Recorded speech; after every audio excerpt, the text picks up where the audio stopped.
Thank you, Madam Deputy Speaker. And may I put firstly on record my appreciation to the Backbench Business Committee for agreeing to this important debate on the ongoing detention of Bahraini political prisoners. And I'd like to thank in particular all members who will contribute this afternoon, given the speed at which today's debate was arranged. But while arranged at haste, today's debate is, however, very timely, coinciding as it does with the 190th day that one of Bahrain's most prominent political prisoners, Dr. Abdul Jalil Al-Sengais, has refused food in protest at his treatment in the notorious Jau prison, where he has spent over a decade for his part in supporting the pro-democracy Arab Spring uprising in 2011. Dr. Al-Sengais is one of an estimated 1,400 political prisoners currently being held in Jau prison, 500 of whom have been sentenced to 20 years or more. And I shall speak more about Dr. Al-Sengais and the other political prisoners later. I will in a moment. Let me, Madam Deputy Speaker, declare my interest from the outset that I am the SNP spokesperson on international human rights, as well as being the chair of the APPG on democracy and human rights in the Gulf. I shall give way. Thank you, Madam Deputy Speaker. And I thank the Honourable Gentleman for allowing me to intervene. Can I just say I've got very close contacts with Bahrain, and they would dispute those figures utterly and completely. The number of people, they don't actually have political prisoners. They're all prisoners who are there because they've committed a crime. I understand absolutely that the Honourable Gentleman has very close connection with Bahrain. Indeed, he has just returned from a trip to Bahrain, as was registered in his interest. And he is at liberty, and I look forward to his contribution to explaining to us exactly why the rest of the world is wrong and there are no political prisoners following the uprising in 2011. Yes, I shall, the Father of the House. I've listened with interest to the exchange. What hasn't been explained to me is why, when there's a general release of prisoners, certain categories are never released, and I think that might be a definition of political prisoner. I think that the Father of the House sits the nail squarely on the head, and I look forward to his contribution. Madam Deputy Speaker, I applied for this debate not just so that honourable members across this House could mark the events of February 2011, but to ensure that those pro-democracy campaigners whose demands for freedom and political reform are not forgotten. And of course, of equal importance in this debate is that it gives us the opportunity to question the government and ask once again why they continue to turn a blind eye to human rights abuses in Bahrain while sending millions of pounds of taxpayers' cash to the Gulf state via the highly secretive Gulf Strategy Fund. Madam Deputy Speaker, on February 14, 2011, having been inspired by events in Tunisia and Egypt, tens of thousands of Bahraini citizens took to the streets to demand political reform. Rather than engaging with its citizens, the Bahraini government responded with a brutal crackdown, even going so far as to call in a Saudi-led intervention force from neighbouring states to help crush what had been hitherto an overwhelmingly peaceful uprising. In that crackdown, at least 19 protesters were killed, some tortured to death while in state custody, while thousands more were rounded up and detained by the authorities, with the leaders sentenced to life in jail. By any standard, the response of the state was brutal, uncompromising and wholly disproportionate. And more than a decade on, Bahrain had one of the most repressed civil societies in the world, with no political opposition or free press. Recently, Reporters Without Borders ranked Bahrain at 168 of the 180 countries on the World Press Freedom Index. And it was no surprise to find that The Economist had placed Bahrain at 150 of 167 countries in their 2020 Global Democracy Index. Yet, despite the brutal repression of the pro-democracy movement and the continued suppression of basic human rights, the United Kingdom remains one of Bahrain's staunchest allies, making a mockery of any claim we may have had to pursuing an ethical foreign policy, because states that pursue an ethical foreign policy do not bankroll regimes that stand accused of widespread human rights abuses, including the use of torture and the execution of political dissidents. But I suspect that the Minister knows that already. And I'm afraid that the Minister's old excuse of we are leading by example, or things would be so much worse if we weren't there, will simply no longer wash. Because after a decade of Britain love-bombing Bahrain, there has been no improvement in their behaviour. I'll give them this, though. The UK government are nothing if not loyal to their friends, because even when they were slashing humanitarian aid to help eradicate hunger and disease in some of the poorest countries on the planet, they actually increased the amount of money they gave to their allies in the Gulf, including Bahrain. A Freedom of Information request by the SNP revealed that the Gulf Strategy Fund was actually increased by 145% last year. This in the same year that Amnesty International said the Bahraini state has crushed the hopes and expectations raised by the mass protests of 10 years ago, reacting with a brutal crackdown over the subsequent decade that has been facilitated by the shameful silence of Bahrain's Western allies, especially the UK and the US. So while the United Kingdom sends more and more taxpayers' cash to Bahrain, the old repression and detention of political prisoners in Bahrain continues.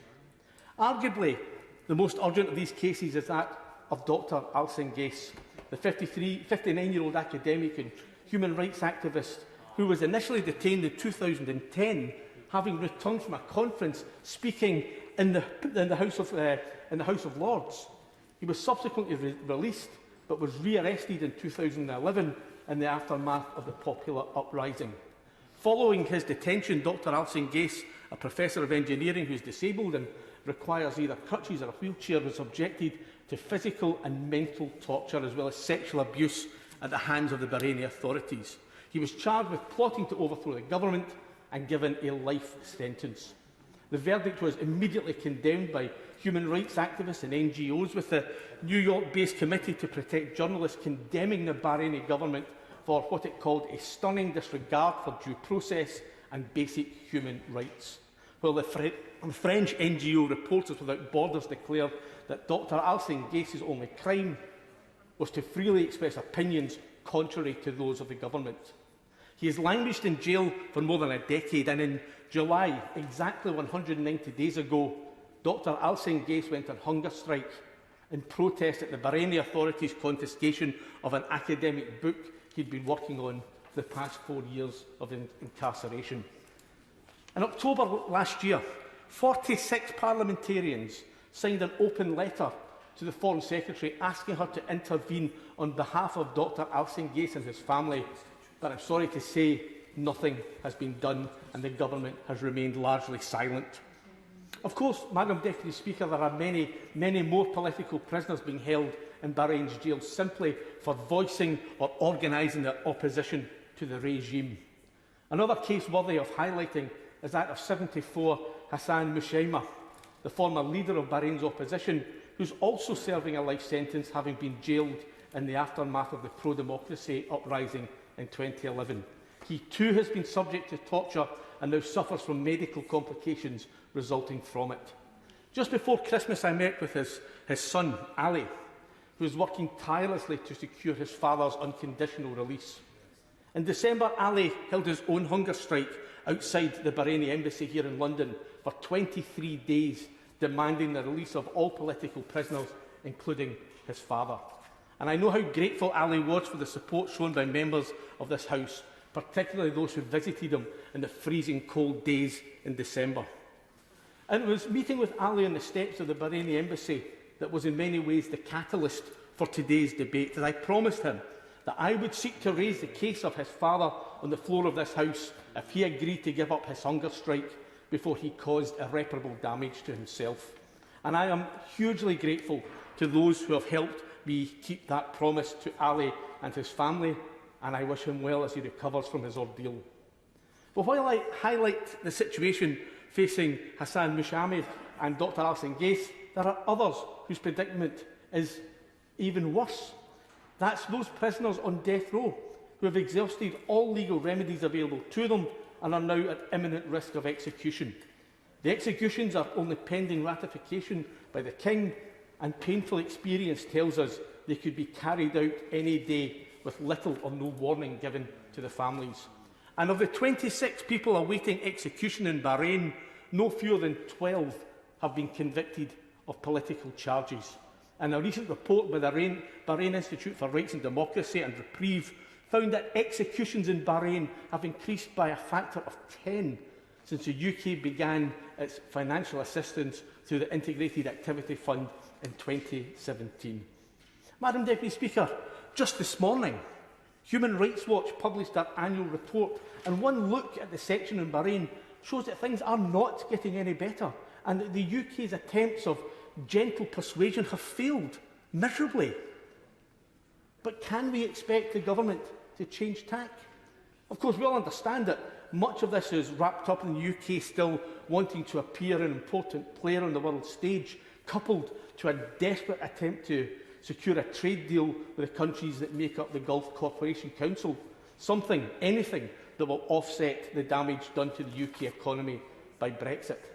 But surely, we cannot allow a desire for a trade deal to trample over the moral obligation we have to call out human rights abusers, no matter how deep their pockets or how lucrative the terms on offer are. If we choose to go down this road of being a champion for democracy and human rights, but only when it doesn't upset our rich and powerful allies, then in reality we are not champions for human rights at all. So I ask the Minister, will he raise directly with the Bahraini authorities the cases of Dr Al Singais and Hassan Mushema and the other political prisoners, and demand justice for those jailed for their part in exercising the basic human right of free speech? And will the government finally abandon their obviously failed policy of trying to love-bomb Bahrain into improving their awful human rights record by putting some real pressure on the regime to change its ways? And that could start by suspending the Gulf Strategy Fund and establishing a public inquiry into whether this fund has supported regimes with poor human rights records. The UK could stop funding Bahrain's Ministry of Interior and the Ombudsman, bodies that are involved in torturing and the whitewashing of abuses against political prisoners. The UK could end all joint training programmes with the Bahraini military until such times as Bahrain allows access to independent human rights monitors, including Amnesty International, Human Rights Watch and the UN human rights organisations such as the Working Group on Arbitrary Detention. The UK could call for a UN-led commission to investigate torture within Bahrain, one that permits the UN Special Rapporteur on Torture access to its prisons. In short, Madam Deputy Speaker, there is so much the United Kingdom could do but isn't doing to call out human rights abuses by its friends. And it's that refusal to act that I believe is doing the United Kingdom enormous reputational damage.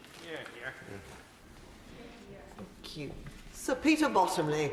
Madam Deputy Speaker, thank you.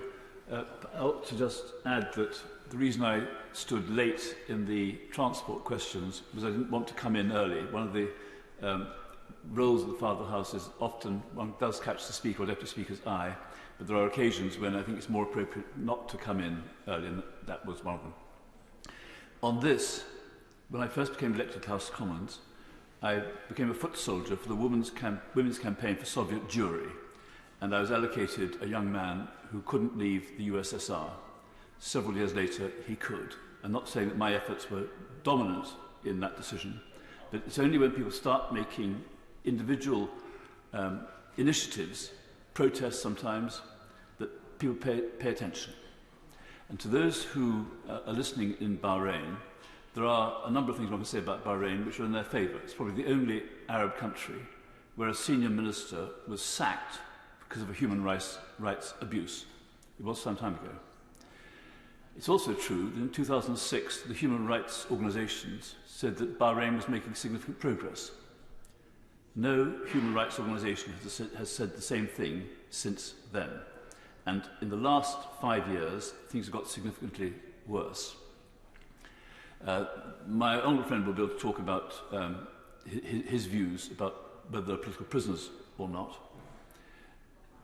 On Bahrain National Day, there's usually an amnesty, and the human rights organisations asked that some of the political prisoners should be included. None were. So I think that if one wants to make a distinction between what's political and what's not, that's a useful way of looking at it.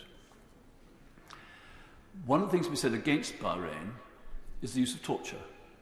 And if a number of people are convicted only on their own confessions, and when they make substantiated allegations of ill treatment while in custody, one has to say that Bahrain has much further progress to make, and their legal system and their justice system will work better when torture is ended.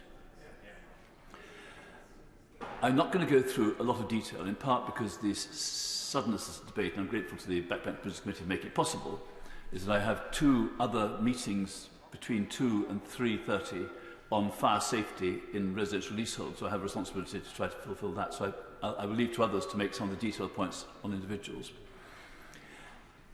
I was asked some time back, when Guantanamo Bay was opened up as a prison, whether a human rights organisation, Reprieve, should start taking up some of the cases, the justice there, not whether people were innocent or not, but whether people should have proper legal representation. I said they should. People to begin with wouldn't understand, because obviously everyone who has been taken to Guantanamo was guilty of some terrible crime. But actually, in time, people would realise that a lot of people had been swept up who shouldn't have been there, and even those who should be there still ought to have the chance of having legal representation. I'm glad to say that Reprieve reports that one person in Guantanamo Bay has now been justified for, allocated for release, and I hope that some country will take that person. If the Americans don't want to go on holding that person, they ought to have a chance of living at peace elsewhere. On Bahrain, I'm not a Middle East specialist, but I do understand the consequences of history. And in Bahrain, there's a majority community who have little access to power or responsibility. That may be one of the underlying reasons why the rulers of Bahrain are resisting doing the things which actually make life in Bahrain safer, more secure, and better for all.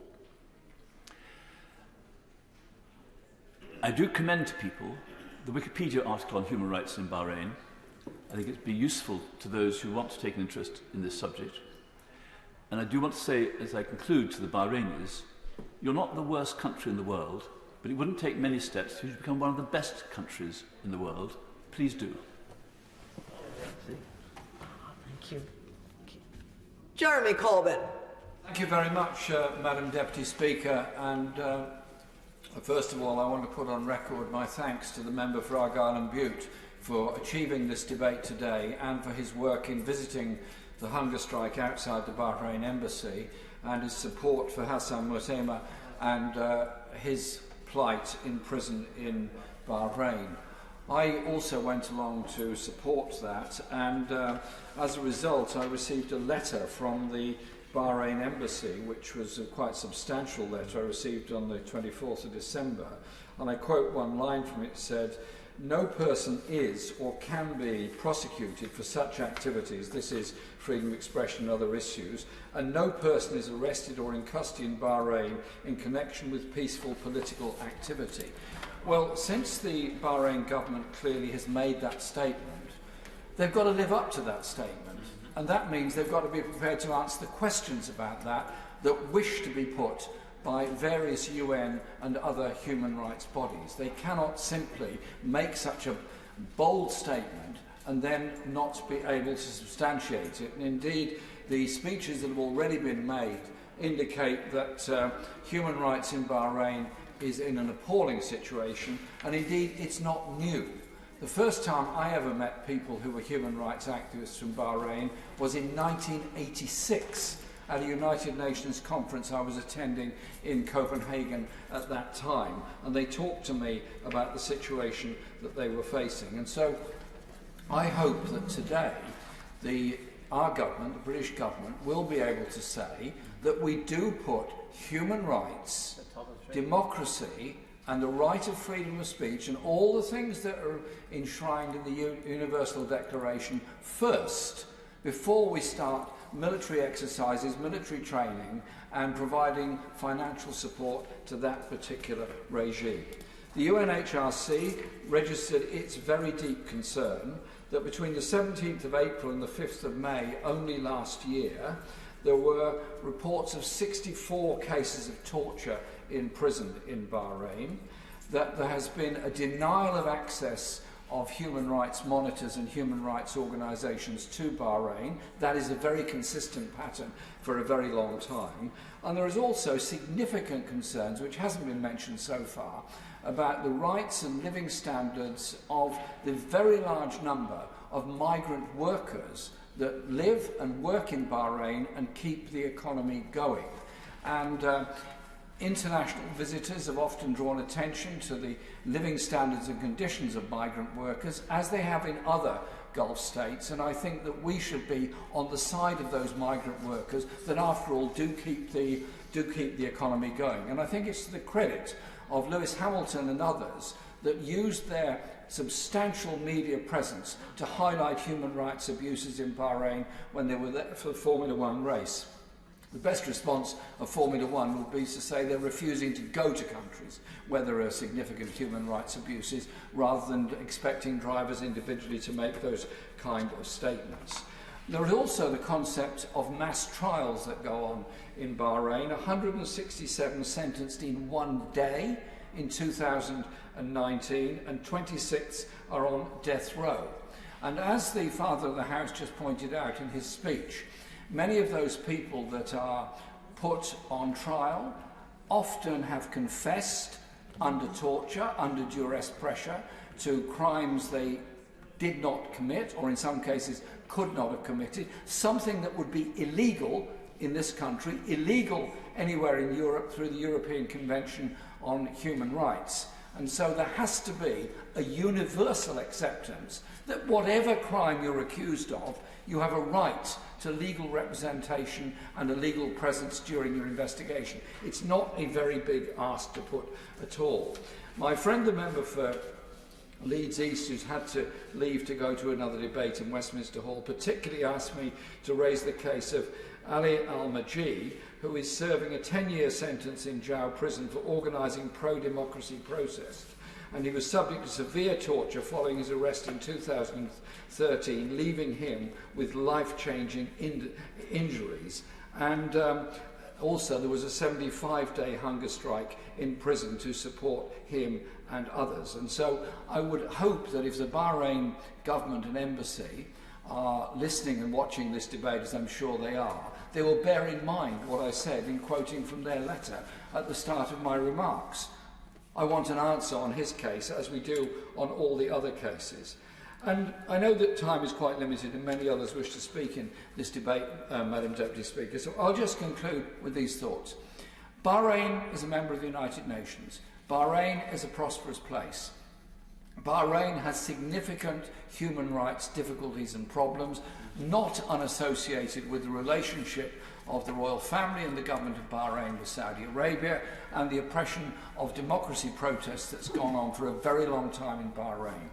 Surely to goodness, on this basis alone, we should pause all military aid and assistance to Bahrain and pause any support that's given to quasi-government organisations in Bahrain until they put their human rights record to rights. Because if we support the Bahrain military in its behaviour and its police force in their behaviour towards protesters, then who are we to complain about abuses that take place? I'm pleased we're having this debate today, and I'm pleased with the remarks made by the member for Argyll and Bute and by the Father of the House. By us speaking out, by us taking up individual cases, as no doubt other colleagues will, it begins to have an effect and begins to help. The Bahrain Embassy have said they want to meet those of us that are concerned about human rights in Bahrain. Absolutely fine. I'm very happy to go along and meet them, very happy to go along with a list of political prisoners and people that I believe should not be in prison and should be subject to the normal rules that the rest of us expect to be, that is, an accountable police force, a transparent legal system, and prison conditions that do not allow torture, do not force 12 people to be in a very small cell. That itself is a torture. That's what we're here for, to speak up for justice and human rights around the world, and today our focus is on Bahrain. I hope they're listening. We now have to have a formal time limit of 5 minutes. Bob Stewart. Thank you very much, Madam Deputy Speaker. For nearly 53 years, I've been a good friend and supporter of Bahrain. as I watched it develop quickly to become the vibrant country it is today. When I was elected to Parliament, I immediately joined the all-party parliamentary group for Bahrain, and I've been its chairman for 3 years. So I visited the island several times, especially for the Manama dialogues. And indeed, I've given 2 lectures on principles and decision-making to its diplomatic corps.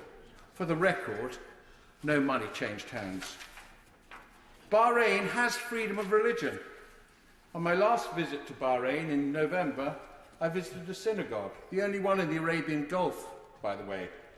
I think that's enlightened for the region in which Bahrain sits. According to the Bahrain Constitution, freedom of opinion and expression are expressively protected, and no person can be prosecuted for such activities. But I'm certain that nobody is in prison simply for disagreeing with the regime. Many have been convicted with the evidence, which others may suggest has been tampered with, of being involved in terrorism in one way or another. That's exactly the way we act in this country. It's a standard terrorist tactic for people accused of terrorism to claim they're being unfairly treated and that the charges against them are politically motivated, as I know from my own experience in Northern Ireland. However, I'm very pleased to say that in November 2019, the Public Prosecutor's Office in Bahrain announced the release of 75 prisoners, most of whom claimed they were there for political reasons. So it's not true that so-called political prisoners have not been released. I gather that several prisoners face the death penalty, but their executions are in abeyance, Madam Deputy Speaker, at least for the moment. And by the way, they all killed security personnel and innocent civilians. I must point out to the House that Bahrain faces considerable terrorist activity, and I've seen the concrete evidence of this. Every state has the right to defend itself against such activities, and Bahrain is no different here to us. During my last visit, which I mentioned was November, I saw a whole range of weapons which had been confiscated in anti-terrorist operations. They included booby traps, anti-tank and anti-aircraft missiles, mines, rifles and heavy machine guns. From my own experience, I can tell colleagues that some of the ordnance I saw was very heavy stuff indeed. I also saw a large notice board in the police headquarters, which seemed to have well over 100 photographs of young policemen and quite a few police women who had been murdered by terrorists. I was aware that Bahrain faced considerable threats from terrorism before my last visit, but not on the scale I saw the evidence of when I was there in November. The main terrorism Bahrain faces is inspired from Iran, which is doing all it can to encourage rebellion in the state. It is also where a lot of the weaponry I saw originated from. In May last year, ambassadors from China, France, Italy, Germany, Oman and our own British ambassador, as well as the American chargé d'affaires, went to jail, the main Bahrain prison.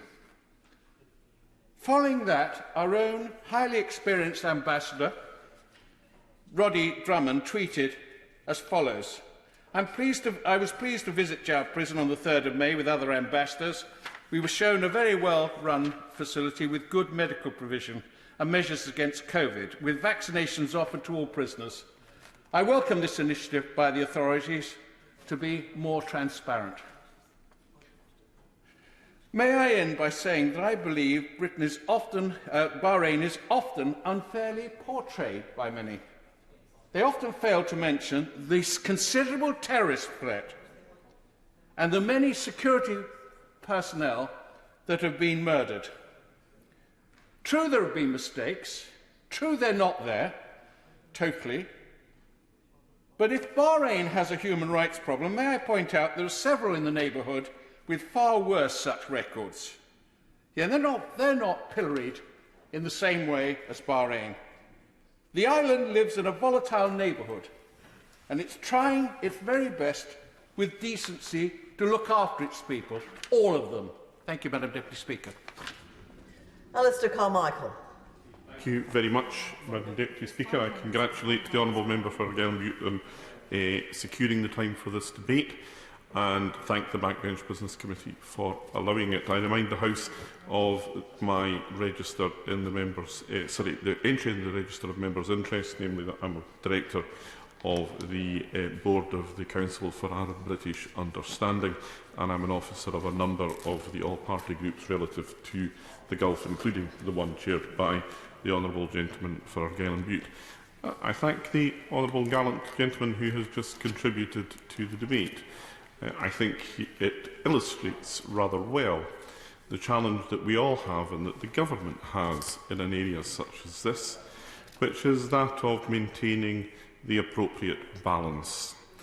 I would say that my consideration of the situation in Bahrain is one which leads me to be most concerned about the human rights abuses. We see the comments of Human Rights Watch, Amnesty International and other human rights organisations that have taken an interest in Bahrain, and these are people that have no axe to grind other than the fact that they have a concern for human rights.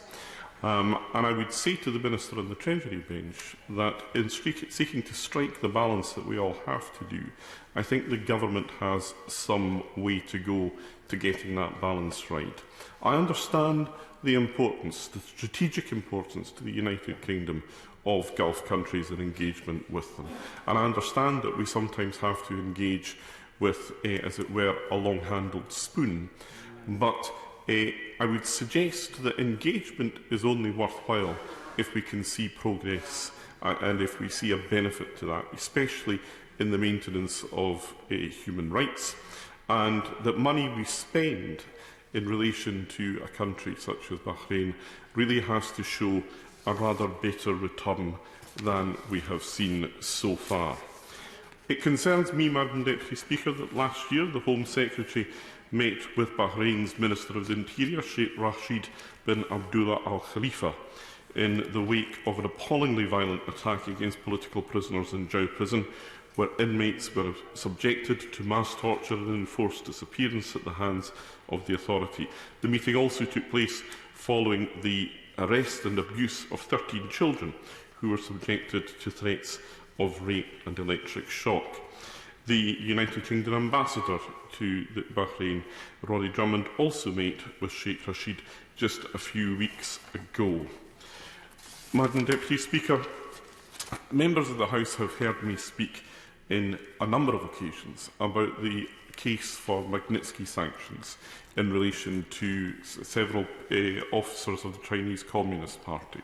I give every credit to the government in relation to the progress that they are making there, especially in relation to those who are active in the Xinjiang region. But I have to say to the Minister that we undermine the good work that we do in relation to China and other regimes if we do not approach the governments in places like Saudi Arabia and Bahrain with equal vigour. And that is what I mean about this question of balance here. When he comes to replying to the debate, can the Minister address the reasons for the government refusing to act against Minister Rashid Al Khalifa for his role in overseeing appalling human rights violations and a culture of impunity? This is a man who was responsible for the bloodiest days of the crackdown in 2011. And protesters have been detained and tortured at the hands of his officials. Margaret Ferrier. Thank you, Madam Deputy Speaker. The All-Party Parliamentary Human Rights Group, which I co-chair, has been concerned about serious and systematic human rights violations in Bahrain for decades. Then and now, at the heart of the problems in Bahrain are the following. The executive retains far too much control, its powers remain largely unchecked, and the majority Shia Muslim population feel discriminated against by the Sunni who govern. There is no genuine political opposition, no press freedom, and few independent NGOs able to operate freely in the country. The Bahraini government undertook cosmetic reforms to convince the outside world that things have improved, including the establishment of oversight mechanisms, the extension of the alternative sentencing law to all prisoners, and the development of a national action plan for human rights. But the reality is sadly all too apparent to those who scratch the surface. The continued arbitrary detention and inhumane treatment of prisoners of conscience, that is those in prison solely for peacefully exercising their rights to freedom of expression, assembly and/or association, serves to illustrate the true situation in Bahrain? No.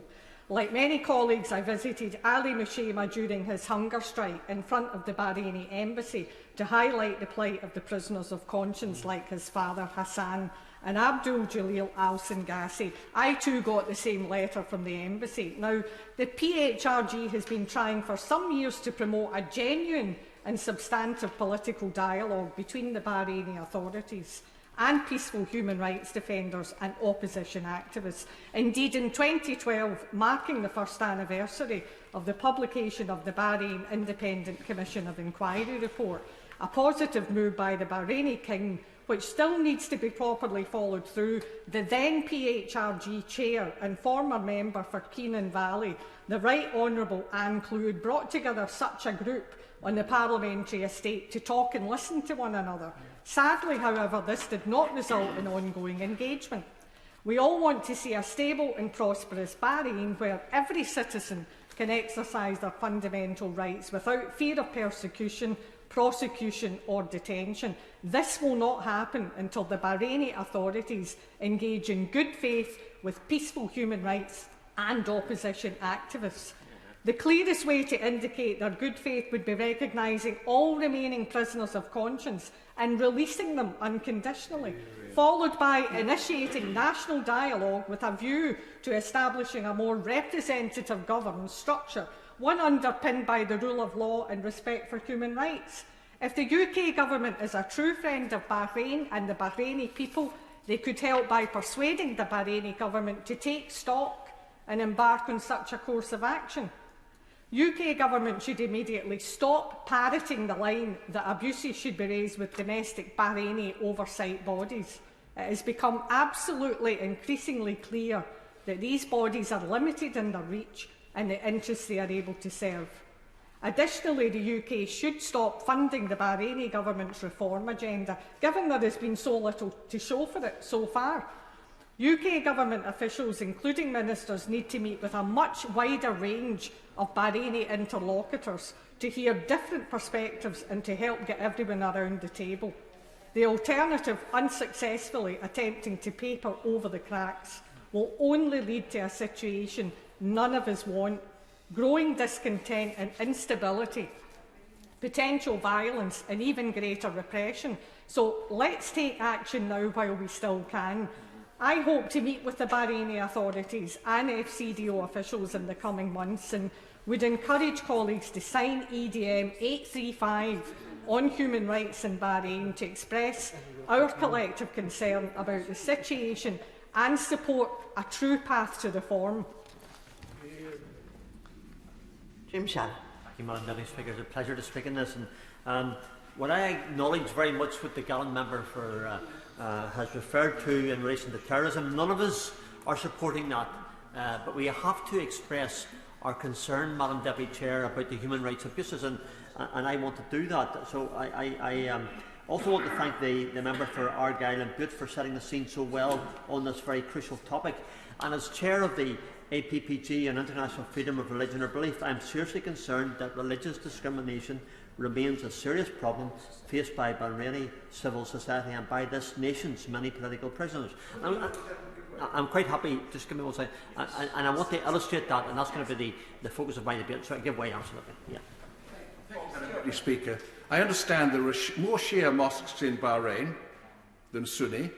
You can worship what you like. You can worship a tree in Bahrain if you like. And I've already said there's a synagogue there. I think freedom of religion in Bahrain is extremely well established.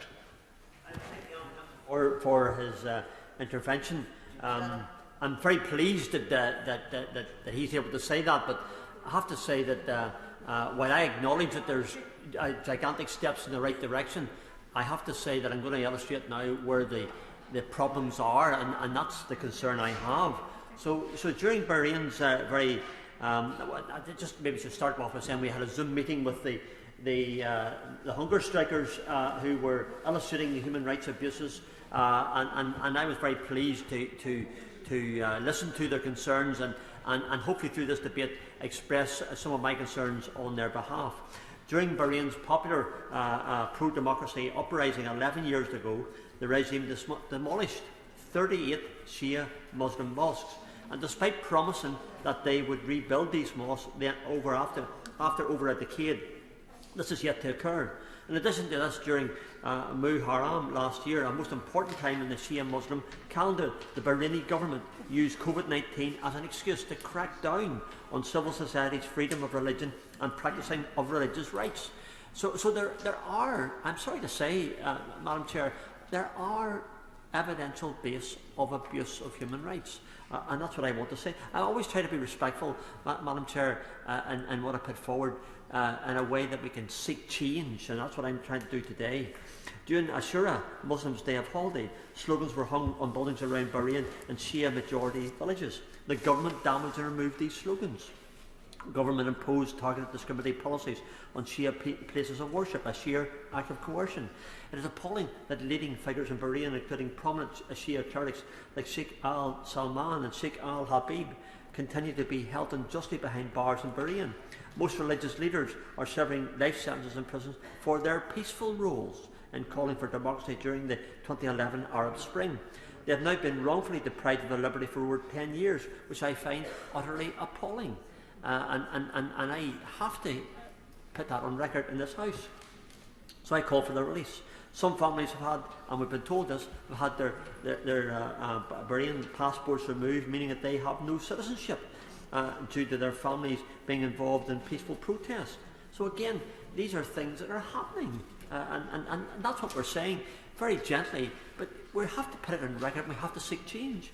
A particularly disturbing incident is that of the Bahraini authorities' violent attack against political opponents, mentioned by the Honourable Gentleman for Orkney and Shetland, mentioned by the Honourable Gentleman here about just the debate, and by the Honourable Gentleman for Islington North and his comments as well. In the Jah prison, who were staging a sit-in on the 17th of April 2021. Following this attack, 64 political prisoners were forcibly disappeared for a period of 19 days and held incommunicado, not allowed to communicate, for between 30 to 36 days, during which time they were only able to contact their families or their lawyers, in a flagrant violation of both national and international law. These facts evidential base can't be ignored. Inmates were to remain handcuffed and shackled, sometimes for over a week, and were forced to pray in chains and torn and bloody clothes. They were also forced to eat, sleep and use the toilet in the same conditions. If that's not an abuse of human rights, I want to know what is. This act of control and coercion is utterly shocking. It also must be noted that the entire incident took place through Ramadan, whilst inmates were fasting and none were given their iftar meal. Despite these manifest violations of the fundamental human rights to freedom of religion or belief in Bahrain, the UK government must, I believe, respectfully to the Minister. I know the Minister to be a good man, and I know he responds to the issues that we bring of concern in this House today through this debate. And I believe that the Minister has to, and our government has to, and must do more to call for the release of imprisoned religious leaders, or even acknowledge the violations that they continue to face, because they're an abuse of human rights, they're abuse of religious views, and because of that I don't think we can let that go unnoticed and uncalled for. UK stated in 2020 that Bahrain maintained a positive record on freedom of religion and belief. My belief is this statement must be reconsidered, as the evidential base would tell us something very different. Will the Minister, and I conclude with this, Madam Chair, will the Minister acknowledge that Bahrain has contravened human rights to freedom of religion of many political prisoners, and I think the evidential basis there, and commit to urging his counterparts in that country? And we ask them gently, we ask them forcibly to ensure that their immediate and unconditional release from prison is what happens as a result of this debate, but what we require as well. Madam Chair, thank you so much. Patricia Gibson. Thank you, Madam Deputy Speaker. I'm delighted to participate in this debate today, and I'd like to congratulate the Honourable Member for Argyll and Bute for bringing this important matter to the floor of the House. Life for citizens living under the Bahraini regime must give all of us who believe in democratic values deep cause for concern. Those who criticise the regime in Bahrain are subjected to the most cruel and random treatment that is an affront to all that is decent.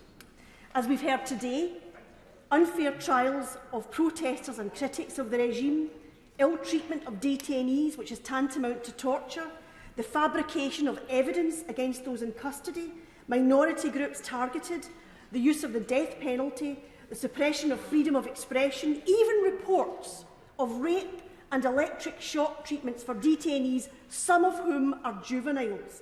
That is the ugly story of life under the current regime in Bahrain.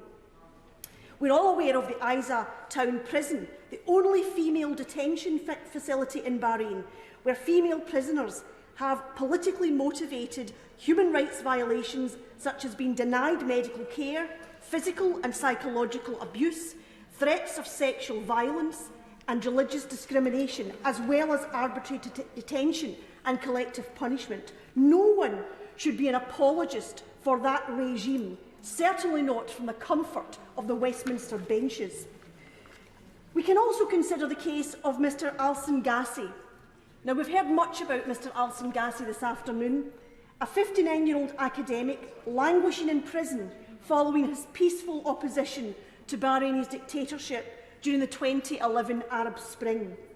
Having already endured degrading treatment and torture, suffering medical negligence, enduring the indignity of being denied sanitation facilities, and currently on hunger strike, facing a slow death in prison. And what do we hear from the UK government? Well, what we know is that it has hosted meetings with Bahraini officials, but appears to have exercised no influence over the regime, but remains a staunch ally.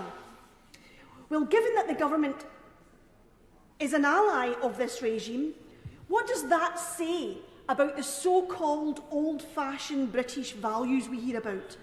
Whatever action the UK government is prepared to take against the Bahraini regime, whatever influence it is prepared to bring to bear, that is a choice. And to refuse to take any action against the regime or refuse to use your influence, that is also a choice. I fully support Early Day Motion 578 calling for the UK government to impose Magnitsky sanctions on those responsible for the unlawful imprisonment of Dr Alsan Gassi, and I'm sure that many people in this House have also supported that motion.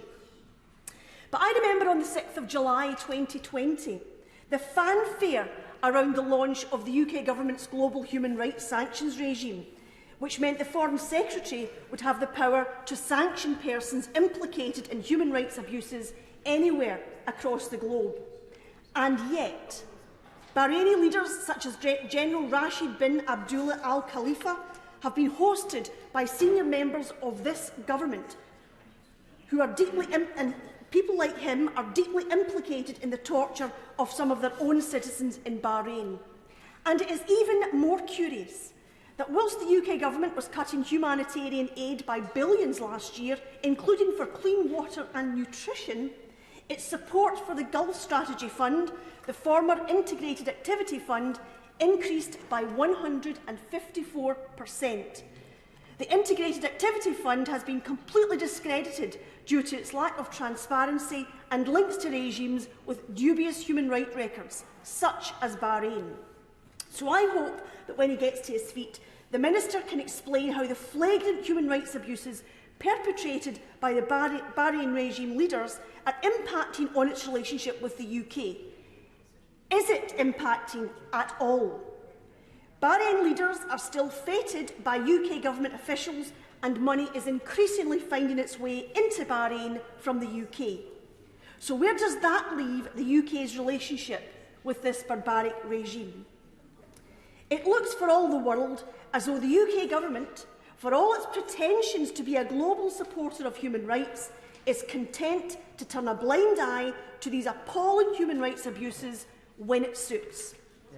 By maintaining unconditional political and economic support for the Bahrain regime, the UK government is enabling and facilitating brutality and repression in that country. What we need to know is for the UK government to be much more transparent about which projects the UK funds in Bahrain, with human rights assessment for each. Failure to do so can only heighten concerns. A public inquiry into whether the Integrated Activity Fund, now the Gulf Strategy Fund, has propped up regimes with poor human rights record is critical. However, whilst the pressure for this inquiry grows, the fund continues to operate despite billions of pounds of cuts to international aid spending by this government. And it's disgraceful that the UK's Ministry of Defence has carried out training programmes with Bahraini military forces, notwithstanding the fact that Bahrain is on the Foreign Office Human Rights Watch list. The UK government needs to send a clear and robust signal that the human rights abuses in Bahrain are not acceptable. It must look to its funding mechanisms and its inaction and stop conferring legitimacy on this appallingly cruel and barbaric regime. We too often hear of the UK government trumpeting its role as a force for good in the world. Words are not enough. All funding for Bahraini programmes which are not focused on poverty alleviation must be suspended until we have much greater transparency around these programmes. We need the UK government to introduce a resolution addressing human rights violations in Bahrain at the UN Human Rights Council. And we need a UN-led commission to investigate torture within Bahrain, which allows access to prisons. As long as Bahrain denies access to independent human rights monitors, including Amnesty, we can be sure the regime continues to torture and otherwise mistreat its citizens. The argument I have heard today that there are worse regimes in Bahrain will offer no comfort and should offer no comfort to those who have suffered barbaric treatment under that regime. It's time for the UK to do the right thing and put its money where its mouth is. If it wants to be a force for good in the world, as it often says it does, it cannot choose to pass by on the other side while those in Bahrain standing up for freedom are brutalised. Now, I hope the UK government will use every diplomatic and financial tool at its disposal to effect greater respect for human rights in Bahrain. Our own respect for human rights demands nothing less. Bambo Sharalambo. Thank you, Madam Deputy Speaker. And I'd like to start by congratulating the Honourable Member for Argyll and Bute for securing this very important debate today. We on this side of the House have serious concerns about the human rights situation in Bahrain, particularly with regard to the detention of political prisoners.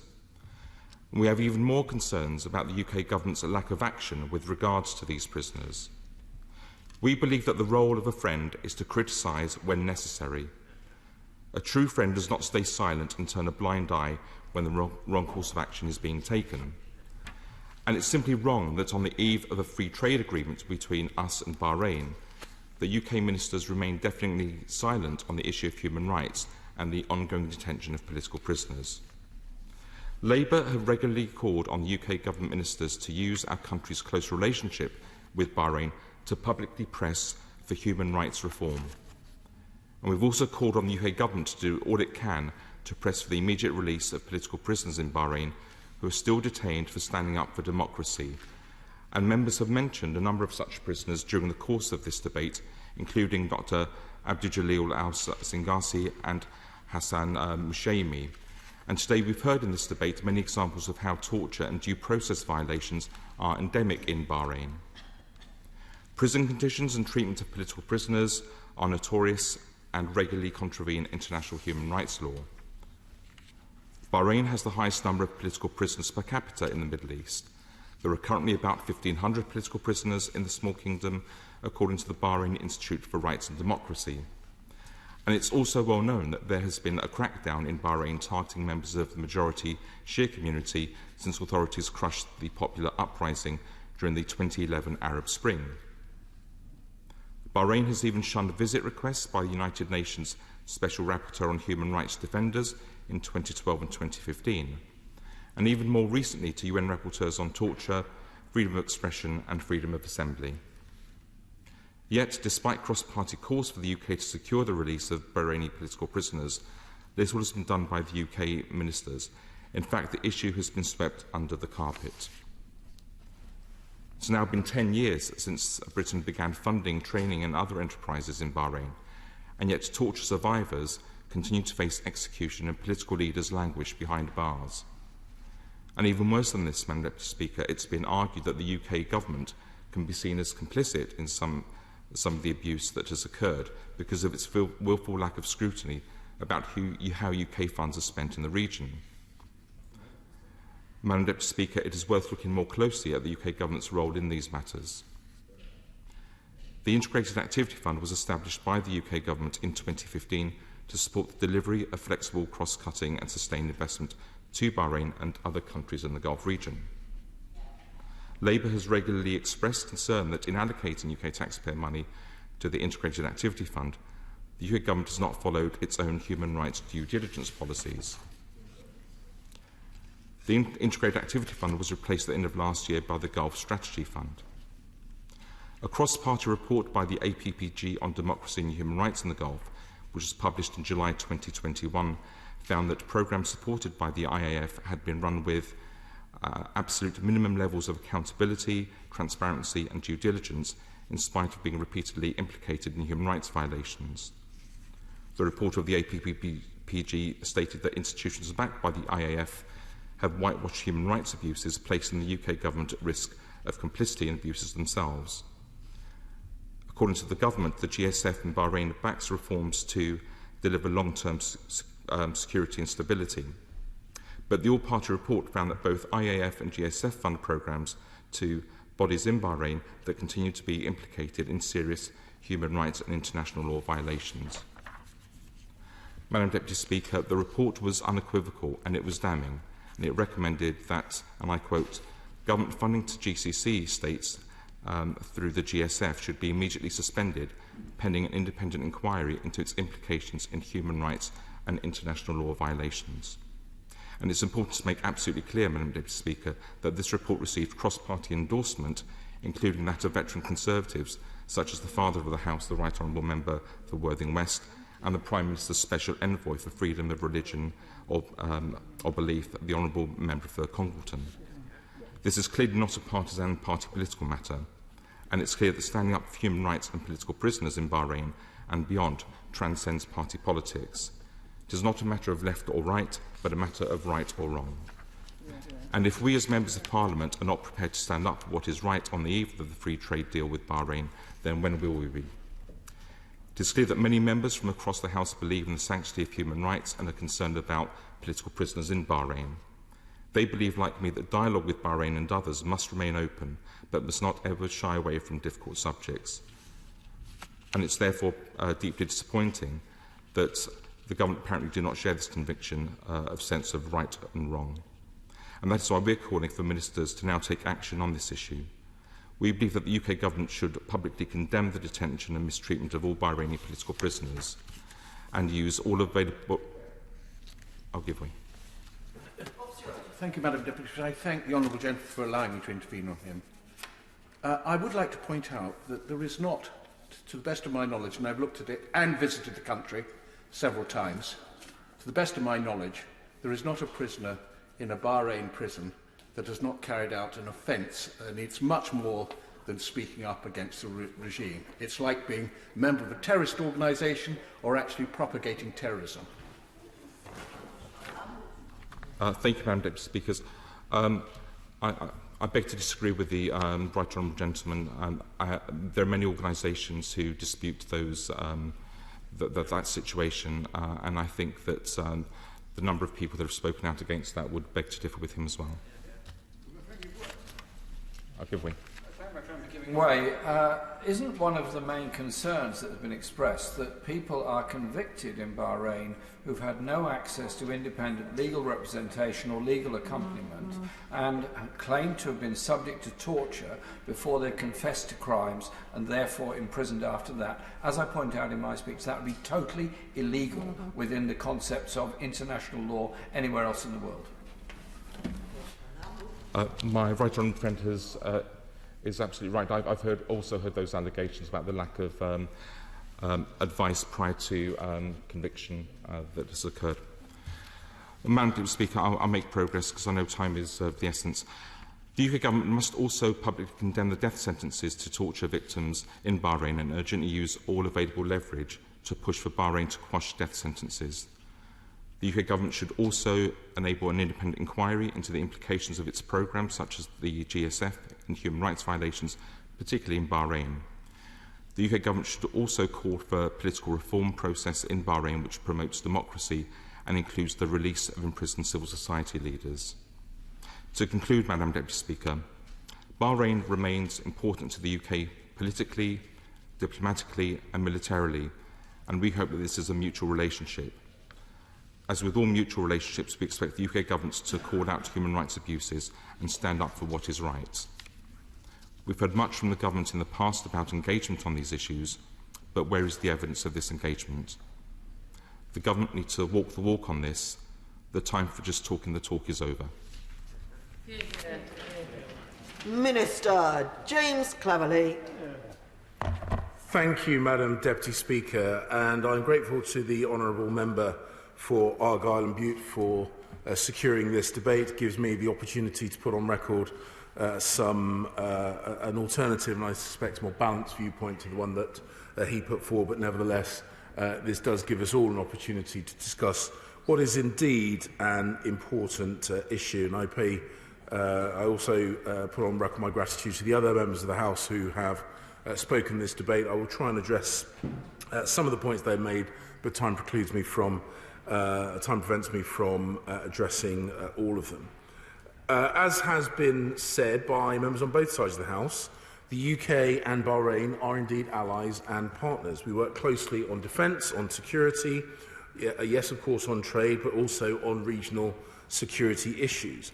Our naval support facilities are a symbol of that enduring cooperation and also a symbol of the UK's commitment to peace, security and stability in the region. The country provided the first permanent UK naval presence east of Suez since 1971 and continues to support our counter-terrorism, counter-piracy and maritime security operations, providing security not just for British trade and British nationals, but for all of those who are active in the maritime region around the waters of Bahrain. The honourable member for Argyll and Bute was passionate in his criticism not just of Bahrain but also in his criticism of Her Majesty's government. And he claimed in his speech, and the Hansard I think will correct me if I'm wrong, that the UK is bankrolling Bahrain, and he then went on to say that we were trying to get money from Bahrain. I think it's not credible for him to hold simultaneously the position that somehow... At no point did I say that the UK were getting money from Bahrain. I've seen the government are trying to secure a trade deal with Bahrain, and that's why this government are turning a blind eye to the most flagrant human rights abuses. It's not about getting money from Bahrain, it's about securing a trade deal, and you're turning a blind eye to human rights to secure it. Well, Madam Deputy Speaker, he seems to think he's clarified his position. I think he's just made his own position more chaotic and incoherent. If he doesn't think that trade deals are about securing an inward flow of money into a country, then I dread to think what the trade policy of a separatist Scotland under an SNP government would look like. But as I say, time is tight, so we do need to get on. And I also thought it was quite telling that the Honourable Lady for Rotherglen Hamilton West highlighted, and I will come on to some of the oversight bodies that the UK has helped to bring into existence. But she listed and then dismissed the oversight bodies rather than calling for them to be made more effective. And I think it's rather telling that her motivation seems to be to rip away these organisations which seek, with our support, to improve the legal and criminal justice system in Bahrain. And I think it's rather telling perhaps what her motivators are in this debate. The honourable gentleman, my shadow, is someone who I do have genuine respect for, but he accused Her Majesty's government of being silent on the issues in Bahrain that are of concern. And he is relatively new in post, and so I'll forgive him for this, but I can only suggest, Madam Deputy Speaker, that if he thinks we've been silent, it's more an indication that perhaps he has not been listening, because I will highlight where the UK government has indeed brought these things to the international attention. Defending human rights and promoting democracy around the world is a priority for Her Majesty's government. We want to work to support countries like Bahrain who have and continue to demonstrate a desire to adopt a more progressive and inclusive domestic set of measures, not just in their attitudes and words, but in their actions. And I have heard, as I said, from a number of members of this House that we should disengage from working with Bahrain, including on human rights issues. And I cannot possibly disagree more strongly. The question they should be asking themselves, the options that before them, is do they want Her Majesty's government to drive improvements in countries like Bahrain, or would they prefer Her Majesty's government just to stand on the sidelines and shout abuse as they have done? I will in a moment, but not just yet.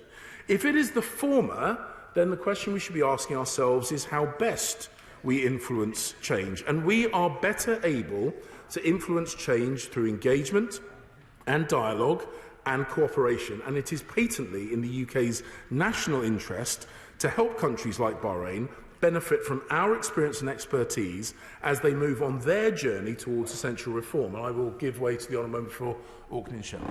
Right, honourable. For giving way. The government presumably has key performance indicators in respect of the money that is spent in relation to Bahrain. Can he tell the House what they are and what progress we've seen in recent years? Well, and right honourable members have raised the issue about progress, and I will come to that, particularly with regard to the Gulf Strategy Fund. And I want to just clarify a point that's been repeated by a number of members opposite when they talk about the increase in funding. I would remind the House that the Gulf Strategy Fund does not come from our ODA allocation. And it was last year, or is it the predecessor of the Gulf Strategy Fund, which sought to accomplish largely the same set of priorities, had a budget of 20, let's double check, had a budget of, the budget in 2001 has halved from the previous budget that the Gulf Strategy Fund's predecessor was twice that. So when people talk about an increase, actually the budget has halved, and I think it's important that we put that on record. It is. The point is about engagement. Could he assure us that he will pressurise the Bahrain government to engage with the United Nations human rights organisations, allow them to have independent visits and monitoring, and also unfettered access for human rights groups such as Amnesty International as well? Madam Deputy Speaker, my understanding is the United Nations are already engaging with Bahrain on a number of issues that he has put forward. I do have a number of other points that I wish to address, and I've been generous, so if the House will forgive me, I don't intend to take any more interventions on this so that the next debate can take place in good time. A number of members have highlighted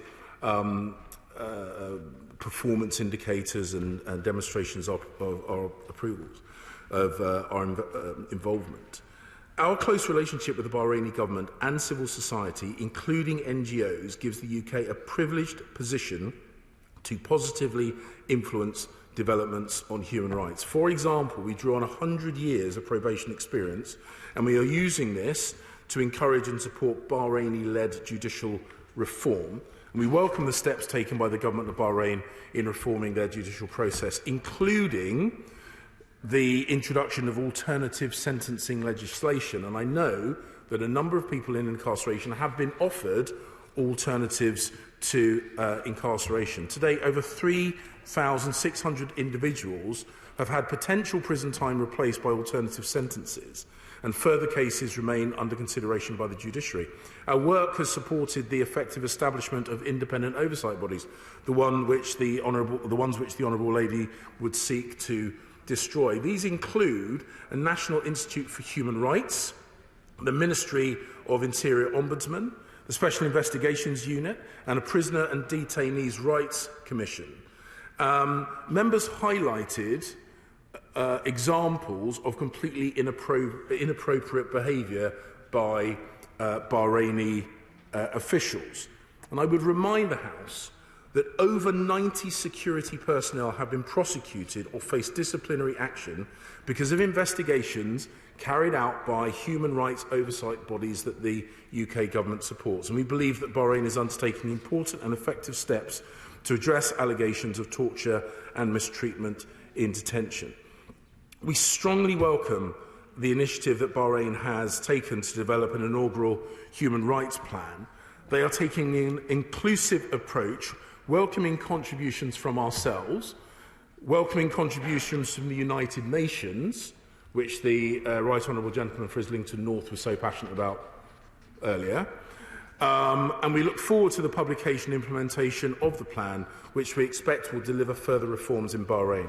We of course recognise there is more work to be done, and just reinforcing the point I made to the Honourable Gentleman earlier, both Lord Ahmed and I have and will continue to make these points directly to our ministerial counterparts in Bahrain, and because we enjoy a strong working relationship with them, I know those ministers, those Bahraini ministers, listen to us. Regarding those in detention, I'm not able to go into details on a case-by-case basis, but regarding those in detention in Bahrain, and indeed many other countries, both ministers and senior officials closely monitor the cases of interest, which is a core part of Her Majesty's government support for human rights and democracy. And where appropriate, we bring these to the attention at ministerial or senior official level in partner countries. And it is important to highlight that those currently under detention have been tried and convicted of crimes and sentenced under Bahraini law, a point that my honourable and gallant friend, the member for Beckenham, has highlighted. The right to fair trial is enshrined in the Constitution of Bahrain, and we will continue to encourage the government of Bahrain to follow due process in all cases and meet its international and domestic human rights commitments. Bahrain remains an important partner and friend of the United Kingdom.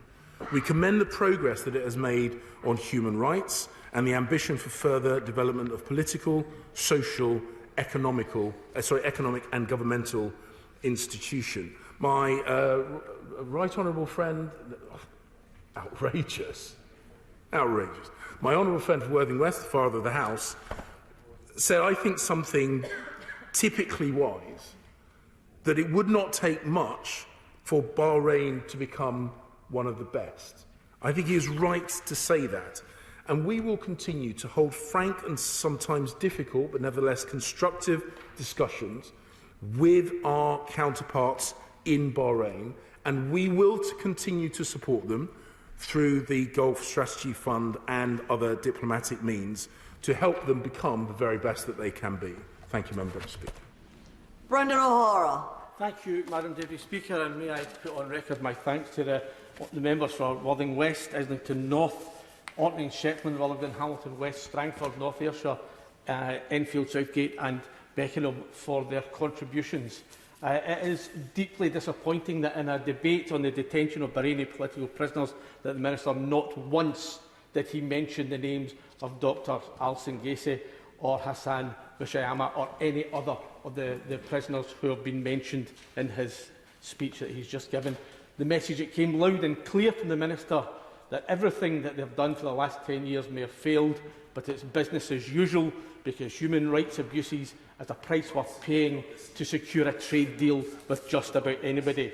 As the Honourable Member for Enfield Southgate said, this is not a matter of party politics, this is a matter of right and wrong, and the Minister and his government have clearly picked which side they are on. We on this side and the honourable friends on the other side of the chamber will continue to ask the awkward questions. We will continue to expose the multiple failings of this government, and we will continue to shine a light where a light does not want to be shone by certain people in this House.